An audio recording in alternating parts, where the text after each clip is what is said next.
All right, we're live, Bill. Hey, good evening, everyone. It is Tuesday, December 16th, and this is the maiden voyage of Collectively Crimson. I'm William Kirk, WSU class of 92. Here's my colleague. I'm Brian Hurley, WSU class of 05 or 06, depends on who you ask. Depends on who you ask. Yes. Brian, I'm excited to do this with you. I'm excited too. I'm pumped. Hold on just 1 second. I've been pumped about this since you brought it up. So you guys, Bill basically bullied me into doing this. I'm trying to, here's me. Okay, finally, I found me on the cameras here. But Bill is like the most accomplished YouTuber I know. And he's also the only YouTuber he knows. True. So that's short list of people. Besides my son's friends. Okay, yeah. But you've been talking about doing something like this for a while, and it's taken us a minute to get it done. But we're here. And Brian, the reason I felt this was important is that as I started talking to people, and I think you've experienced this as well. Brian and I are both members on the board of Cougar Collective, and this is really Collectively Crimson is all about Washington State University's Cougar Collective NIL program, where you're going to get to meet everybody who's been on this journey with us since the very beginning. And a lot of people just didn't really understand who we were, what we were doing, why we were doing it, the benefits of what we were doing. And we just figured that the more we could just openly communicate out there with the Cougar Nation and introduce the people that have been on this thing since the very beginning of time, since we started doing this, and see the collective idiots that are volunteering their time to do all of this, that a lot of people are going to realize that this is a worthwhile investment and a great way of helping the student athletes at Washington State University. Well, I think when you hear about boosterism or whatever it used to be called, it was this cloak and dagger bagman kind of thing, for good reason. I mean, people would get in big trouble if they got caught doing it a long time ago. Right. WSU never did anything wrong. That's right. Ever. We've never been on probation. There is a school in the state that has. There is a school in the state. Yeah. Mm-hmm. But you were telling me a little bit about the history about even when NIL became legal from an NCAA standpoint. Yeah. We had to still be pretty quiet about it in the state of Washington. Could you tell me a little bit about that? So NIL is really a result of a Supreme Court case involving Ed O'Bannon and EA Sports and all that stuff. And we don't need to go too far down that road. But ultimately, the United States Supreme Court ruled that, hey, these student athletes have the right to market their name, image, and likeness and make a living out of it. And so NIL was born. For some states, they were able to launch very loud, bold, brash NIL programs right away, be very open about it, and have their university participating in the promotion of those NIL. But where we were, as our other school here, major state school here in the University of Washington, we were stuck behind this wall of legal ethics rules in Washington State, where literally the university, neither university could acknowledge we exist. They couldn't promote us. We really had no communications with WSU at all when we were first getting off the ground. You remember that, because the rules of ethics actually did not permit the two to meet. And we can talk about it a little now, but it was kind of fun. We would meet the general manager Schlager, who was Jake Dickert's general manager. We'd meet him at like bars, but it might as well have been a parking garage, right? And, to have conversations about like, exactly. Okay, here's how much we got. Like Woodward and Bernstein, and we with think Deep Throat, we have this much exactly. Yeah, right. And it was pretty fun, but it was also like it was hard to fundraise. But it was really hard to fundraise when you're a clandestine operation. Right. And that's unfortunately what the rules of ethics in Washington State required of us. And I think those folks out at UW were experiencing the same thing. Well, fortunately, we passed a significant piece of legislation. This is Senate Bill 5913. It went into effect in June of 2024. It had strong bipartisan support. It had 47 yes votes, 1 no vote out of the Senate, 92-2 out of the House. So only 3 votes in the entire Washington State legislature against it. And that who voted against that? It was. I'll look that up. We'll figure it out for the next show. We got to figure out. You 3. And you know what? If they're still in office, we're going to lose some voicemails on their Senate. We should. Senate phones. No matter no matter what letters next to their name, they are going to become a target of ours. I agree. We are bipartisan abusers. We are because we're going to focus on what we have in common, which is being a Coug. And that's all that matters. But this was a significant piece of legislation because it literally allowed the university to acknowledge our existence. It allowed them to promote us. It allowed us to start sharing resources. I remember the first time Jake Dickert was our coach at the time, the first time he was able to do an advertisement, remember, for Cougar Collective. That was a huge thing. We'd been around for about 3.5 years before that even happened, though. Well, let's talk about that real quick, because I think the fun story is we have always done a lot with a little. And I'm getting word that our first guest is in the waiting room. But before we go there was a truck and a superstar athlete that y'all had to get. This is before my time. Could you tell a little bit about that story? Because that was kind of the first big push, right? The quarterback out of Incarnate Word? Yes. That yes. guy. Yes. Yeah. The first big NIL push was Cam Ward. It was we were doing a change in coaching staff. We had a quarterback at the time. His name was Jaden Delora. Don't want to get too far into the Jaden Delora stuff. For those what do you mean? For those of you who know that. But anyways, moving along. And Jaden was disgruntled and was obviously talking about hopping into the transfer portal. I think Jaden had presented some other issues off the field that had made the coaching staff a little concerned about his worthiness as a team leader. And so they started looking in a different direction. Cam had become real popular. Fortunately, we brought Eric Morris, his coach, with us up there. But the first significant investment, we're not ever going to talk about the amount of money we invested in a student athlete, but the first significant investment we made in a student athlete was Cam Ward. Yeah. And without talking specifics, and you'll hear that a lot. We're not going to talk specifics. We're not going to talk numbers here. That's a competitive disadvantage for no matter which way we look at it. But I think it's a violation of the kid's right to privacy too, right? Yeah. Ask the lawyer about this. But I mean, seriously, you want to get your tax returns out and drop them in front of everyone here on the podcast? Not this year. Yeah. So, all right. Well, we've got our first guest here. Who's that? And I couldn't think of a better guest. Let's see if he's ready for us. There he is. All right, Mr. Zevi Eckhouse is here. Let's hear. How we doing? Hey, Zevi.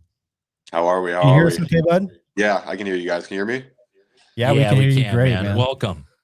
All right, so Zevi, I think Coug Nation probably just wants to give you a big thank you for the leadership that you've shown over the past, I don't know, about 13 months. It's been a long 12 months for Cougs in general. For sure. Cassie was just telling me yesterday that it was like a year to the date that Dickert gave his notice. And then, to go through, this will be a third head coach that you've been under just in the past 13 months. And then obviously the second bowl game where you're going to with kind of, leading the kids by, well, it's you being the leader, right? So tell me what you're telling these kids as you're getting ready for this bowl game, having the experience from last year.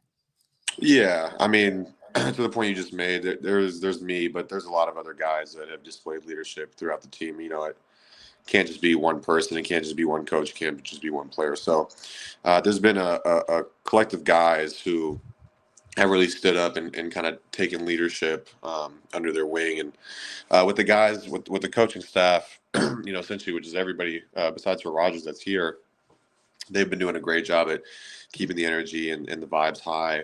I think Coach Bobbitt's been doing a great job of orchestrating everything and kind of helping us, do what we want to do, which is obviously win this game and go out on the right foot. So it's been, like I said, a multitude of guys who have really stood up, players, players and coaches. So it hasn't just been me, but sorry, I'm coughing up here. But there's been a lot of guys that have there's some sports gamblers that are taking note of that cough right now. You know that, right? Golly. I know. I think Mateer might be putting some money on it now. Yeah, I'm cleaning up my place right now. So there's a bunch of dust everywhere. So my room's not the cleanest right now. So once the bowl game is over, you head straight home, or how does that work? Yeah, I mean, I got a couple of things that I still got to come back here and pick up to figure out how to get it all back home. But yeah, as soon as this game is over, I definitely will not be in Pullman when the next semester starts. Which is what's the next chapter of Zevi Eckhouse's life look like now? Yeah, finding somewhere to train for pro day, be there for 2.5 months to train and get ready for that, and then be back in Pullman whenever the pro day is scheduled for, and kind of see what happens from there. So definitely excited for it. It's definitely a little bittersweet, but life moves on. And, you got to get to the next chapter. So I'm definitely excited for it once it comes. Well, we're excited for you too. Zevi, let me ask you this question. You know, you started at another school and kind of worked your way on up here and stuff like that. And so you probably grew into NIL kind of like we've all grown into NIL. But for the viewer who doesn't understand this, kind of explain the importance of NIL to the student athlete and to enhancing the student athlete's experience, especially at a school like Washington State University. Yeah, I mean, I think NIL is huge, especially in today's era of college football. For a lot of guys, I mean, there's obviously different reasons why they find it valuable, but I think the biggest thing about it is just showing a player the appreciation for what they're doing and building within an organization. I think the biggest thing that you want to establish in today's era of college football is loyalty, but it's very hard. It's extremely, extremely hard. But I think that with the proper NIL help, it is still capable. It is still possible. There are still guys that you see around college football that are staying at their universities for multiple years. And obviously the goal is for that. So being able to have NIL in a situation where it can support the players the way that they would like to be supported, in the way that the university feels that they should be supported, to, advocate for the university. I mean, I think it's like one of the biggest things for, somebody to try to stay at a school the whole entire time when they're in college, but obviously it's hard these days with NIL, but to be able to build like a legacy of where you're at, and not have to move all the time. I think that's possible with NIL, and the more that, we can support that, especially the place here, the more we'll have consistency with the guys that are, stepping on the field every year. So it's and this is, I think you would agree with this. It's not only NIL is used to obtain players, but more importantly, it's really important to retain players and to have those young men and women grow up, start as a Coug and graduate as a Coug, so that when they're coming back as alumni, they're coming back home to Pullman. Yes. Yeah, I do think. Go for it. Oh yeah, sorry to step on you there, Zevi. Something that we hear a lot about on the collective side is, what happened to loyalty and what happened to loyalty? Oh my goodness, loyalty. And look, there's part of me as a sports fan that really understands that, and I get that. But then at the other side, I go, if this was my son or my daughter, would I really tell them to pass up life-changing money to stay put somewhere, no matter how much they loved their school and things like that? I've had jobs in places I loved working. And, at a certain point, finances made a decision. Well, especially when you're a young person and you're trying to grow, economically, financially, professionally, all of that. It's really hard to tell young people turn down a better opportunity. Well, we were just talking about a couple other quarterbacks too that, made some good money, but they're probably not moving on to the NFL. And so like what, when your staying power or your earning potential window closes, like I can't hate on that. You know what I mean? And I guess we all see the reasons for why people decide to enter the transfer portal, but beyond NIL, this coaching change stuff really adds a lot to it as well. Talk to me as a player who's now been through a couple coaching changes, and I saw you pop into last year you popped into the transfer portal. Walk me through that decision and what a coaching change might make for a kid who's about to go into the transfer portal. Yeah, I think the biggest thing is just the level of uncertainty that you kind of are dealt with once that happens, because obviously when you're at an institution, you've been recruited there, or the coaching staff has liked you enough to keep you a part of the team. So there's that trust and there's that bond, there's that familiarity between player and coach. When a coach leaves, obviously it kind of, they're really, all of that is gone. You don't know who the next hiring is going to be. Obviously, we know who our coach is now, but you don't know who he's going to bring in as far as other coaches. You don't know if he has any players that he has in mind. You really don't know what he thinks about you. So I think the biggest thing is just, just that level of, I'm not sure. And a lot of the guys, I'm one of the older guys, obviously on the team, but there are a lot of guys who are 18, 19 years old who don't know how to have that conversation with somebody who just got here and kind of ask like, yo, what are your thoughts on me as a player? Do you want me around? What would you like me to do here? It's a tough conversation to have for anybody, whether you're, like I said, 18 or, someone in my shoes who's a little bit older. But, so I think for them, it's just, I don't know what to do. And what a lot of people end up doing is they end up reaching out to somebody that they trust, whether it be a friend, a parent, a former coach, an agent, all of the above, whatever it is. And they kind of get an idea of what they should do. And for a lot of people, I know for my case last year, Coach Rogers came. There was a QB that they had at South Dakota State who was also entering the portal. I didn't really know if he was going to come here or not. And I didn't want to have my senior year, just being a backup. Obviously, I was a backup when John was here, and it was what it was. I knew I had another year after that, but I didn't want to be stuck in a position where you wanted to get on the field, right? For sure. So, absolutely, and that's an attitude we want. We want you to get on the field, 100%. And I think that's just thank you for sharing that perspective, Zevi, because I remember even last year when you went into the portal real quick, and I get it, right?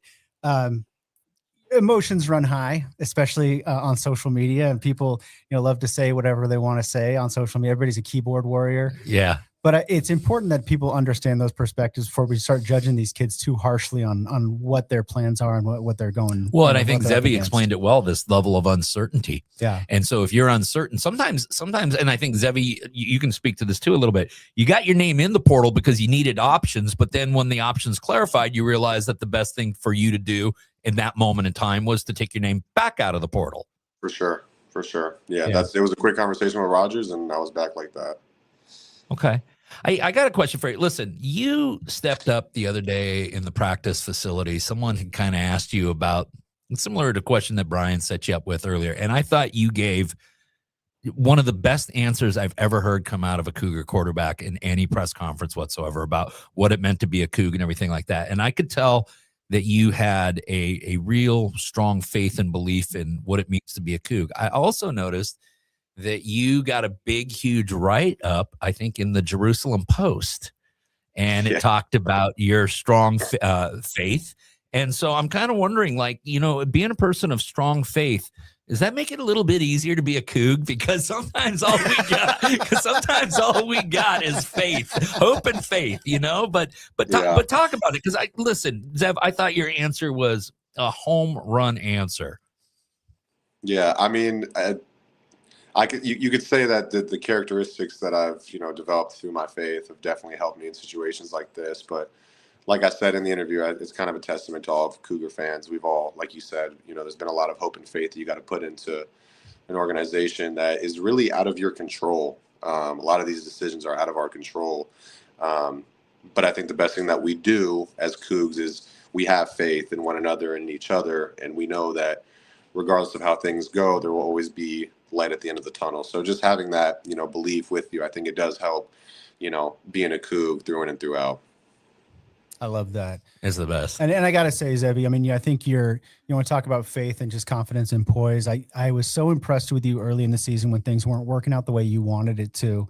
And just the amount that you see, from our standpoint, at least, we were seeing somebody who was still very much part of this team. Oh, yeah. Somebody who was very supportive, and somebody who wasn't, I'm sure there were negative emotions being felt, but that wasn't coming through on the cameras or anything like that. And I think you got to be a pretty strong dude to be able to not only go through that, but then to rebound from that situation the way you did. So less of a question, more of just a compliment for who you are. You balled out, Zev. I mean, you played your ass off, kid. Seriously, for real.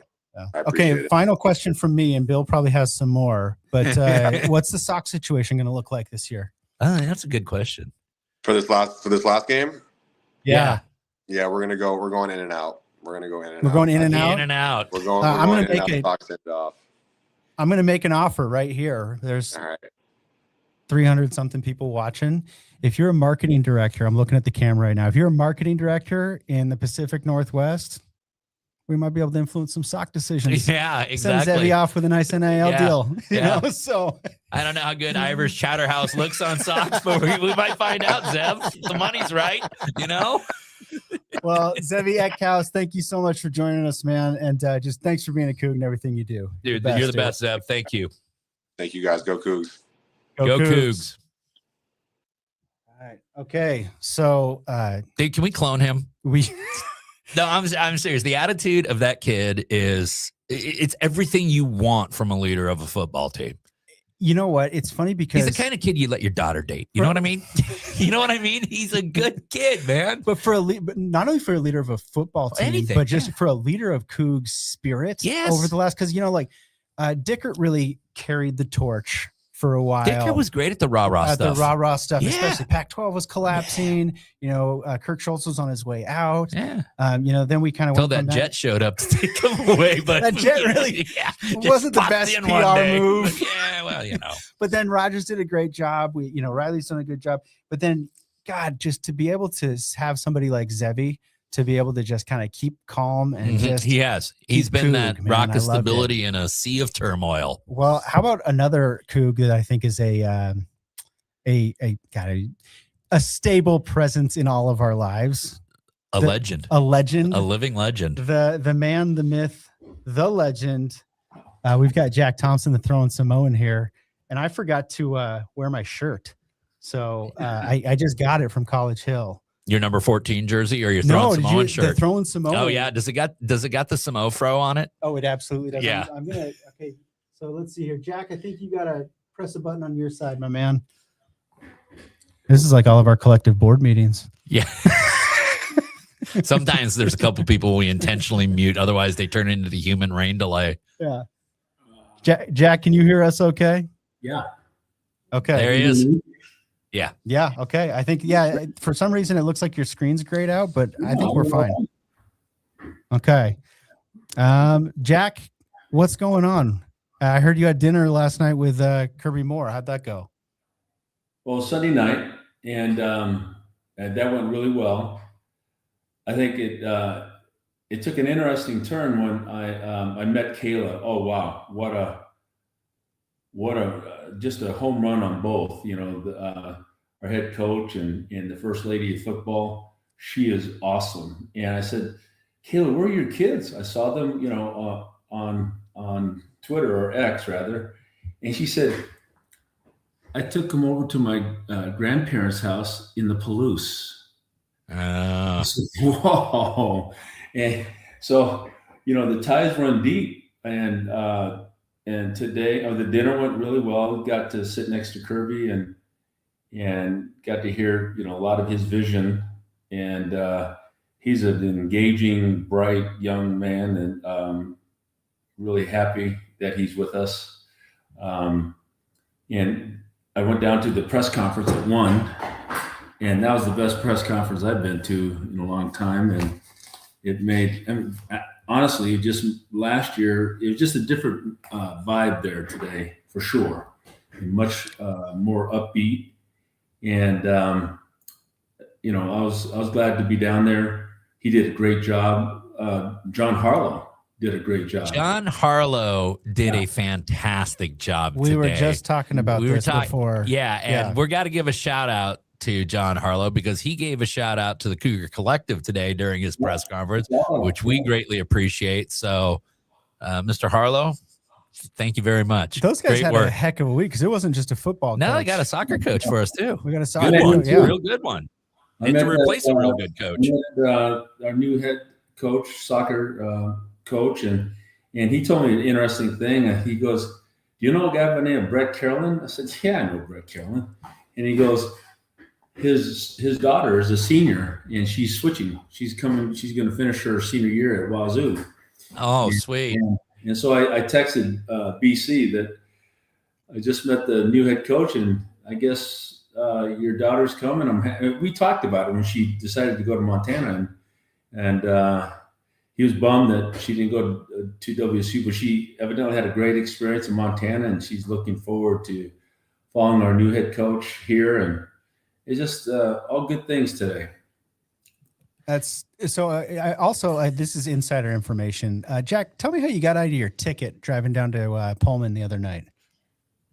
You weren't supposed to say anything. Well, we're an open book here, Jack Thompson. We really feel that transparency is the best way to educate about the Cougar Collective. So It's too good of a story to not share, Jack. Well, you're on the phone. I was talking to you. I said, I got to get off. I'm getting pulled over right now. This pisses me off, man. I couldn't believe it. And pulled over, nice young man, officer, and he comes on the passenger side, And he looks, and I had my Cougar vest on, and he goes, "You going home to Pullman?" And I said, "No, I'm going down to Pullman. I live in Spokane." And he goes, "You going to a Cougar thing?" And I was thinking, well, he asked. I said, "Yeah, well, you asked. I'm going down to meet our new head coach." And then all of a sudden he goes, "My best friend went to school with him at Prosser." And then I knew there was a good chance that maybe I might get off with a warning, and that's exactly what happened. So Nice. I'm grateful for that. And, Well done. He had me clocked at 70. Come on, give me a break. You know. Well, did you tell him that it's your plan to put in a 2-lane or a 4-lane highway there? So you're just testing out the speeds before it happens. Yeah, I'm hoping that will happen sometime before I croak. That'd be great. Jack, you and I, for those that don't know, we go back a long, long way. I think I was 5 years old when I first met you. You're a pup. And yeah, I was a little guy. And for those you don't know, Jack was in the NFL every year. I get a jersey sent to me from Jack in his number. I have some Bengals jerseys. I have some Buccaneers jerseys. But man, the world of college football has changed so much since you played. Because if we had NIL now, Jack would have been a Coug for maybe a year or two, and then SC or UCLA would have swooped in, thrown millions of dollars at him, and he would have been there. But I want you to time out. That's true. Your dad probably wouldn't have let you do that. Yeah, your dad. That's true. For those who don't know, Jack Sr. didn't mess around at all. Did not mess around at all. Yeah. But, you know, in this evolution of college athletics that you've been on this ride also, why don't you explain to the viewer right now the importance of NIL and not only what it means to getting players, but more importantly, and something we struggle with at WSU, is keeping players. Yeah. Well, I mean, that's a question that requires, you know, a couple hour answer. But my thing is, I think the Cougar Nation has to wake up and realize we need to make a choice. We want to play in the new Pac-12 and eventually, you know, it's not if we're going to get back to, you know, the Power 4, Power 5. I firmly believe this. A realignment is going to happen. And the fact that we retain the Pac-12 brand is huge. I know that the schools like Stanford, Cal, they want back. You know, as far as schools, you know, institutions of higher learning that Cal and Stanford are, they made a stupid mistake. Yes, they did. You know, yes, they did. And so they belong. I tweeted out today, they belong to the ACC like I belong in Iceland. It's ridiculous. And I think it's not if, it's only when that realignment happens, that's going to happen. And the other school that's regretting that move is UCLA. Big time. Okay. And so it's not if things are going to change, it's only when and what. We have to stay relevant. We have to be winners in this new thing, in this new league. And I've been adopting a new approach, and that is I want to help educate the Cougar Nation because, you know, I go back and both of you have heard me talk about the Princeton Review list. Yep. And the one list that really jumps out at me is the best alumni. You know, the schools with the best alumni. We're number 7 ranked number 7 for the second year in a row. Number 1 is Michigan. Number 6 is Clemson. I think number 4 is UVA. And in the top 10, if you were to look at the top 10, everybody but us understand who they are and what they have, and they make no apologies for it. And they're gonna do whatever it takes to win, to succeed, and they view themselves that way. We're the only school. If you look at it, you know, woe is me. You know, the diehard group out of Facebook. I mean, come on, guys, wake up. We're not what you think we are. We have 250,000 plus alums, right? And we ranked up there. And I'll say this: the only other legacy Pac-12 team that made the top 20 was UCLA at number 17. Tell me where UW was. They weren't on it. Oregon, they weren't on it. Oregon State, I can go right down the line. My point here is that we have to have an epiphany. We need to grow up and understand who we are and then stake claim to it. I live here in Spokane. It pisses me off that, Gonzaga is put on a friggin' pedestal. Guess what, guys? We have 60,000 Cougs living in the Inland Empire. And they have maybe 11,000. All their alums live on the west side. And so, it's time we embrace who we are. We risked it all with Oregon State, and we sued them, and we win, right? And now we're on the cusp of the beginning of this new conference. And I saw this one dude, national sports guy. He said it's going to change, and in 3 years, Stanford, Cal, UCLA maybe are coming back. And when that happens, everything changes. But we need. Well, yeah, I agree, Jack. I don't think that we're going to have to shove our way into the Power Four party. I think the Power Four party is going to come to us. And I do think that there's some schools that are just simply going to have to just look at the bottom line. They should have had a map in front of them when they were making these decisions. Apparently, Stanford and Cal doesn't have a geography department at either one of those schools right now, but they're going to come back. They're going to come back. God, you look Some of them will welcome back. A couple UCLA of them, I don't know. Is what, $200 million in debt right now? Yeah. And a lot of that has to do with, a lot of poor decisions, but well, the travel costs of moving a track team across, over to Rutgers. Take all your nonprofit schools and fly them to Penn State and Rutgers and stuff like that and see how that works out. And then what does it do to the student athlete from an academic standpoint? Because you're pulling them out of school more frequently, and they are student athletes. They do have academic requirements as well. Well, the nice thing is the Cougs have I'm trying to make a good transition. I'm just failing at it. But tomorrow night, you mentioned Spokane Cougs and how they got a show out. Tomorrow night, we've got the 509 Classic. Yeah. And that's going to be you got your Jack, how many did you buy? 8. Yeah. 8. Jack bought 8 tickets, you guys. So if you want to go sit next to Jack, $1,000 donation to Cougar Collective right now. And heck, Jack will even take you out for dinner. Yeah, he'll buy you a steak afterwards. No problem. That's the kind of guy Jack is. But 509 Classic is tomorrow night, and those tickets benefit the Cougar Collective and the NIL fund. And I think more than anything, that's against Eastern. God, how embarrassing would it be if Eastern had more fans at that game than Cougs? Because inexcusable. And I don't know if I have. Jack never gets mad; he gets disappointed. Yeah, I've had him disappointed in me before. Not a good feeling, Cougs. So it's not a good feeling at all.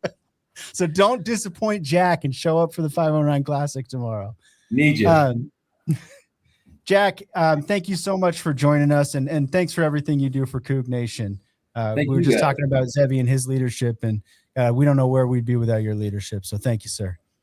Happy holidays to you and the family, Jack. The same to you, Bill. Brian, back at you. Thank you, guys. Merry Christmas. Bye. Go Cougs. Merry Christmas. Before we kind of wrap up, we're fumbling our way through this a little bit. Bill's great on this stuff. I'm pressing buttons and I'm trying to figure it all out, but we're going to kind of fine tune this thing as we go. But I think it's just important. Tell us a little bit about the vision and why we decided to do this. Yeah, I think that it like I said, it was this epiphany of I spent a Saturday down at Matt Mira's bar, Marco Polo. Put a plug in for Marco Polo. Best chicken in the West. Pretty damn good chicken. It was really good. So I went down there for the James Madison game because my older boy, who's at Wazoo right now, 4th generation at Wazoo right now, turned 21. So it was the first Coug game we actually got to go sit in a bar together and watch. And Matt had told me, hey, there's a lot of people here who've asked me about the collective, and they're this close to signing up, but they want to get some questions answered. Yeah. And so I kind of spent the whole day just walking around, introducing myself and answering questions. And the questions were so straightforward. And they were questions that I could so easily and honestly answer and then provide them with the resources to go verify the information. Questions like, how many pennies on the dollar is going to the student athlete? How much are guys like you and Bill, you and Brian making to work on the collective? On this thing? Right. Yeah. It was all of what happens if I'm really passionate about women's volleyball? How can I get my money to them? And it was these simple, easy answers that we could give them that they were like, okay, I'm sold. And so because we had to start at this as this clandestine operation, You're almost operating like the mafia in a way, right? It was really fun. It was kind of fun. But now realizing that the more open, the more loud, the more proud, the more bold, the more brash that we are, and the more willing we are to tell our story and to let people understand how the collective is run and the benefits that it's providing for the student athletes, the more we think we're going to grow as the collective. And as we go through this journey, you and I together, and continue to bring guests on, we're going to use it as an opportunity to educate the Cougar Nation about the benefits of Cougar Collective and NIL in general, so that we're all invested in this. Because at the end of the day, as Cougs, you know this, the only thing we got is each other. That's right. But you know what? The only thing we need is each other. That's what being a Cougs about, right? I couldn't think of a better place to jump off. So, Bill Kirk, thank you so much for putting this all together, man. All right. And for the rest of you, go Cougs. And sign up for the collective today. And also, we've got a match campaign. Ooh, before we go, we got a match campaign going. We had a very generous donor or contributor put in $50,000. So right now, until the bowl game, every dollar you have up to $50,000 that you contribute gets matched. So that's a big darn deal. We've already had a great push. God, Cougs came out of the woodwork during the coaching search. They did. And you know what? I think let's end it on this, because we ride this roller coaster all the time as Cougs. We're up, we're down, we're up, we're down, right? And the downs can be really down sometimes. And when the whole news with Coach Rogers and everything broke, we were all looking at each other like, oh God, what's going to happen? Here it comes. And instead, the Cougar Nation stepped up big time. Big time. Everybody has jumped in. If you haven't jumped in, jump in now. Get on the bandwagon while there's still room left, But seriously, to all the Cougar Nation that did jump in, we cannot thank you enough. I mean, like, we were sitting there. There was a text chain with the collective board. Yeah. And I think you pinged it first. You always have the best info because you got Junior on the case. Yeah, exactly. Yeah, but you sent it, and I was like, no, that's a Twitter rumor. Come on, don't do this. This is our easy year. And then within 10 minutes, it was everywhere. And yes, of course, you get that pit in the stomach kind of thing. But I'll tell you, that didn't last for a lot of us, because almost immediately the pings from 1890 Club signups just started going off like crazy. They did. And, Brandel was sending us screenshots. And then you get into the fun of a coaching search after that. So the excitement and the excitement that comes with that, we had something like 600 new members. There's a couple hundred new members pop on since. Plus, we had a ton of one-time donations come in and everything like that. So I guess, when we have these things, Cougs, is it a detriment or is it an opportunity? It's what you make of it. Look, I am a big fan of Coach Rogers. I'm really grateful for what he did here. But I had a contributor ask me this question, and it was, if somebody was to just say, hey, we'll give you $4 million to trade Kirby Moore for Coach Rogers, what would you do? And nothing against Coach Rogers, but we got an equally great coach plus a $4 million buyout in. So, hey, what a weird week, but I'll take it. I just think it will be a little bit more fun to watch, too. I think so, too. Go Cougs. Go Cougs.